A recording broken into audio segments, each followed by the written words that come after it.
Public face में आप सभी को सलाम। गजा पट्टी से बहुत बड़ी खबर सामने आ रही है और ख़बर यह है कि अल-क़स्साम ब्रिगेड ने एक बहुत बड़ी कार्रवाई को अंजाम दिया है और इसराइल के 3 जासूसों को पकड़ने में कामयाबी हासिल कर ली है और इन तीनों को सरेआम मौत की सज़ा सुना दी गई है। पिछले कई महीने से लगातार जासूस अल-क़स्साम ब्रिगेड को परेशान कर रहे थे, हमास के दूसरे लीडर्स को परेशान कर रहे थे और अल-क़स्साम ब्रिगेड के लीडर्स और फाइटर्स तक पहुँचने की लोग कोशिश कर रहे थे। खबर यह भी है कि अल-क़स्साम ब्रिगेड के कई लीडर्स और कमांडर की शहादत का जरिया भी इसराइल के कई अहम जासूस बन चुके थे, लेकिन इस मरतबा अल-क़स्साम ब्रिगेड ने इन जासूसों को ही अपने जाल में फंसा लिया और अल-कुद्स ब्रिगेड, अल-अक़सा ब्रिगेड ने भी अल-क़स्साम ब्रिगेड की इस कार्रवाई में हर तरह से सपोर्ट किया, ताउन दिया और उसके बाद ये 3 जासूस रंगे हाथों पकड़े गए। अल-क़स्साम ब्रिगेड ने सरेआम पब्लिक के सामने मैदान में ही इन्हें मौत की सज़ा सुनाई। आप वीडियो अपने स्क्रीन पर देख सकते हैं और जो पब्लिक है, जो अवाम है गजा पट्टी की, वो जश्न मना रही है, अल्लाह अकबर का नारा लगा रही है कि दुश्मन पकड़ा गया है, गद्दार पकड़ा गया है, जो सहयूनियों के लिए, इसराइल के लिए जासूसी कर रहा था और इसको इसराइल के खिलाफ अल-क़स्साम ब्रिगेड की एक बहुत बड़ी कामयाबी बताया जा रहा है। उधर इसराइल के लिए शर्मनाक हार है कि उसका दावा यह है इसराइल का, बेंजामिन नेतन्याहू का, कि उसने पूरे गजा पट्टी का कंट्रोल हासिल कर रखा है। हमास को उसने ख़त्म कर दिया है। गजा पट्टी पर अब हमास की हुकूमत नहीं रह सकती है और इसराइल ने, बेंजामिन नेतन्याहू ने जो अपने जासूस भेजे थे, वो जासूस पकड़े गए हैं और इन तीनों को मौत की सज़ा सुना दिया है। इन तीनों के सर को अल-क़स्साम ब्रिगेड ने कलम करके जहन्नम रसीद कर दिया है। इसके अलावा एक और ख़बर गजा पट्टी से आई है और गजा पट्टी में अल-क़स्साम ब्रिगेड के लड़ाकों ने इजरायली आर्मी की गाड़ी पर एक और हमला किया और इस हमले में 5 इजरायली आर्मी ज़ख्मी हैं। इसी तरह नॉर्थ गज़ा के हवाले से ख़ुद इजरायली आर्मी ने खबर दी है कि इजरायली आर्मी का एक सीनियर अफसर अल-क़स्साम ब्रिगेड के हमले में शदीद ज़ख्मी हो चुका है और लगातार गजा पट्टी में रेजिस्टेंस जारी है, अटैक जारी है और हमास पर दबाव बनाया जा रहा है, अल-क़स्साम ब्रिगेड पर दबाव बनाया जा रहा है कि वो हथियारों को डाल दे।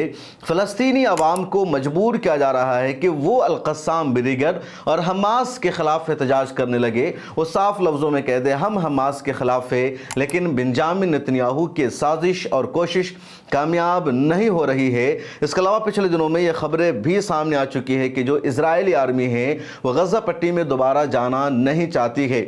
जिस तरह घेर घेर कर मुख्तलिफ इलाकों में अल-क़स्साम ब्रिगेड ने इजरायली आर्मी को टारगेट किया है, मारा है, निशाना बनाया है, पूरी की पूरी गाड़ी को जला दिया है, तो इसी वजह से जो इजरायली सेना गजा पट्टी में मौजूद है उसके अंदर डर का माहौल है, खौफ का माहौल है, दबाव में नौकरी करने के लिए मजबूर है इजरायली आर्मी गजा में। लेकिन सच्चाई यह है कि गजा पट्टी से बाहर निकलना चाहती है। हमास के फाइटर्स को देखते ही इजरायली आर्मी की हालत ख़राब हो जाती है। 10,000 से ज़्यादा इजरायली आर्मी नफसियाती मरीज़ बन चुकी है और जो भी गजा पट्टी छोड़कर गया है वो दोबारा गजा पट्टी वापस नहीं आया है। इधर गजा पट्टी के सपोर्ट में जेनोसाइड के ख़िलाफ़ और हमला को रोकने के लिए दुनिया भर में एहतजाज का सिलसिला जारी है।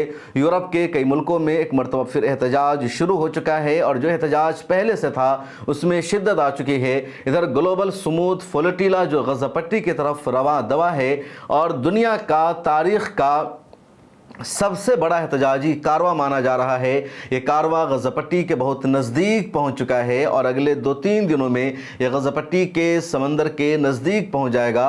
ग्लोबल स्मूथ फ्लोटिला ने अपनी एक वीडियो जारी की है, क़ुद्स न्यूज़ नेटवर्क ने भी एक वीडियो जारी की और कहा जा रहा है कि 750 मील दूर है गजा पट्टी के समंदर से, तो अनकरीब ये गजा पट्टी के इलाके में पहुँच जाएगा। फ़िलहाल इंटरनेशनल पानी के इलाके में है और इसराइल ने लगातार कोशिश की, लेकिन इसराइल की इस जहाज को रोकने की कोई भी कोशिश कामयाब नहीं हो सकी।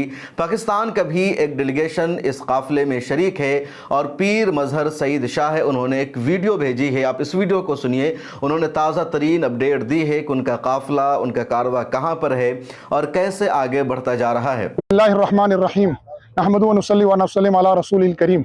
इस रास्ते की कई मुश्किलात, लेकिन अल्लाह की मेहरबानियाँ हमने हर जगह देखी। मेरे रब की एहसानात, मेहरबानियाँ इतनी, آپ لوگوں کا دعاؤں کا سہارا، ہم نے اپنی آنکھوں سے ان دعاؤں کا نتیجہ دیکھا۔ شروع میں سینیٹر مشتاق صاحب اور ہماری کشتی کو سفر کو مختلف پرابلم آتے رہے۔ پہلے ہم 6 ساتھی آئے، پھر ہمیں ساتھیوں کو کم کر دیا گیا، پھر ہمیں کپتان نہیں ملا۔ کپتان ملا تو ہمارے کپتان کو آدھے رستے سے تقریباً واپس جانا پڑا، اٹلی کے قریب سے، اسے ایمرجنسی بوٹ میں شفٹ کیا گیا۔ پھر ہمیں دوسرا کپتان ملا اور ہم تقریباً 6واں دن تھا ہمارے سفر کا، اور صبح فجر کے وقت ہماری کشتی کا انجن بند ہو گیا، اور اس کے بعد ہمارے سولر پینل ٹوٹ گئے، اور سمندر میں مد و جزر تھا بے انتہا درجے کا۔ لیکن الحمدللہ ثم الحمدللہ 7 گھنٹے ہم نے اس کیفیت میں گزارے جو ہمارا رب اور ہم جانتے ہیں، اور اس کیفیت میں گزارنے کے بعد ہم نے اور ڈاکٹر اسامہ نے ایک میسج آپ کو پاس کیا کہ اس وقت ہم اس کیفیت میں، آپ لوگوں نے دعائیں کی، اس دعاؤں کے نتیجے میں الحمدللہ ہمیں ریسکیو کر لیا گیا۔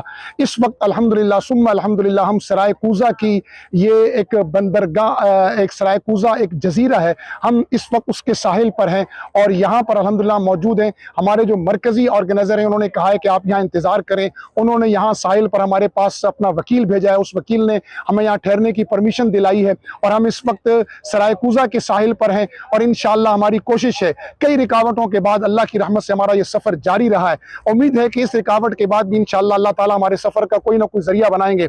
ہم اپنے گھروں سے اپنی جان مال اور سب کچھ داؤ پر لگا کر نکل آئے ہیں، اور ہم نے کسی پر احسان نہیں کیا، بلکہ ہم یہ سمجھتے ہیں کہ یہ ہمارے رب کا ہم پر احسان ہوا کہ ہمیں اس نے اس رستے کے لیے منتخب کیا، اور ہمیں اس رستے میں اس نے اللہ تعالیٰ نے اپنی رحمت سے منتخب کیا، اور آپ حضرات کی دعاؤں کے سارے ہم نے 6 دن گزارے ہیں۔ مزید امید اللہ کی ذات سے اللہ ہمارا کوئی انتظام فرمائیں گے۔ ہم نے اپنے آپ کو اپنے رب کے حوالے کر دیا، جن مشکلات سے ہم نکلے اور جن مشکلات میں ہم پڑے، اس کے بعد جس طرح اللہ کی رحمت کو ہم نے دیکھا، اس کے بعد ہمارا یقین پختہ ہو گیا ہے کہ انشاءاللہ العزیز ظلم کی رات ختم ہوگی، اور انشاءاللہ العزیز امن کا سویرا طلوع ہوگا۔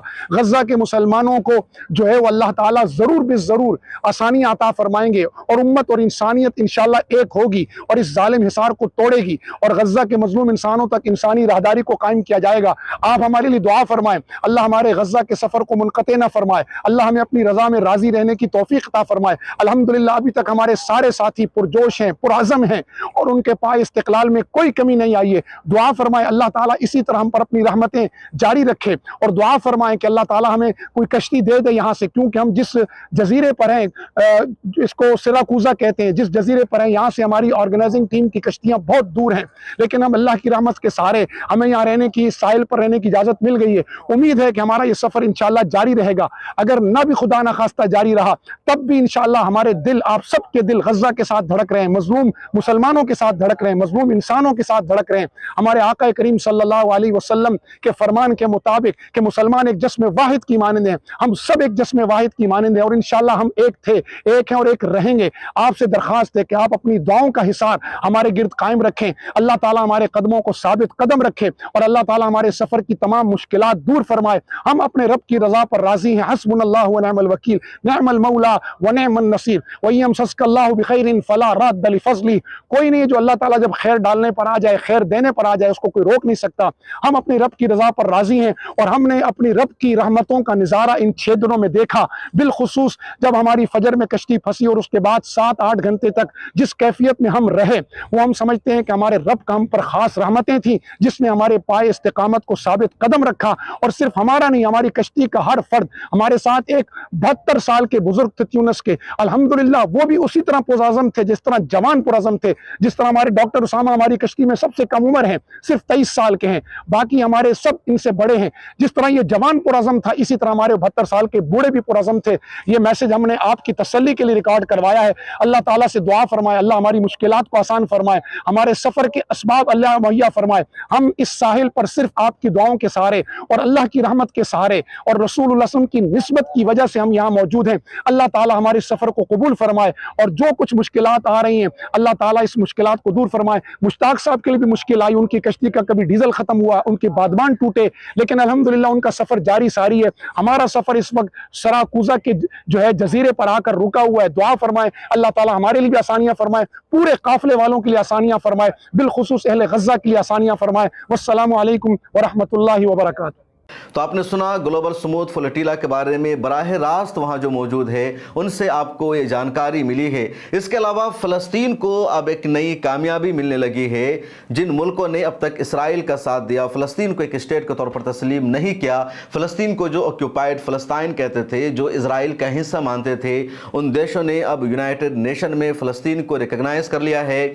और उसमें इंग्लैंड सर फहरिस्त थे, माल्टा सर फहरिस्त थे, फ्रांस सर फहरिस्त थे। फ्रांस के सदर ने तो बाज़ाब्ता यूनाइटेड नेशन में कहा हम फ़लस्तीन को एक स्टेट के तौर पर तस्लीम करते हैं, और मिडिल ईस्ट के हवाले से जो हमारी पॉलिसी है वो यही है कि पीस की रहे, सलामती की रहे।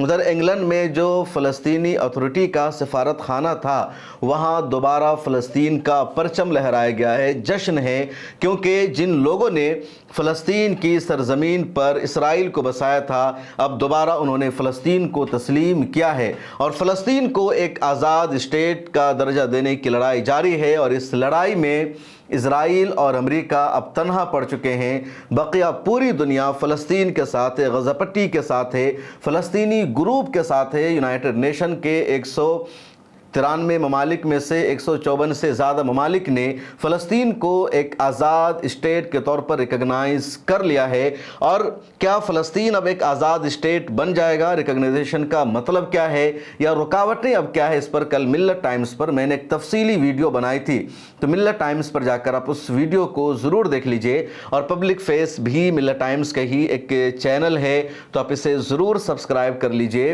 इस वीडियो को लाइक कीजिए और ज़्यादा से ज़्यादा इसे दूर तक शेयर कीजिए। फिर मुलाकात होगी, इजाज़त दीजिए, अल्लाह हाफिज़।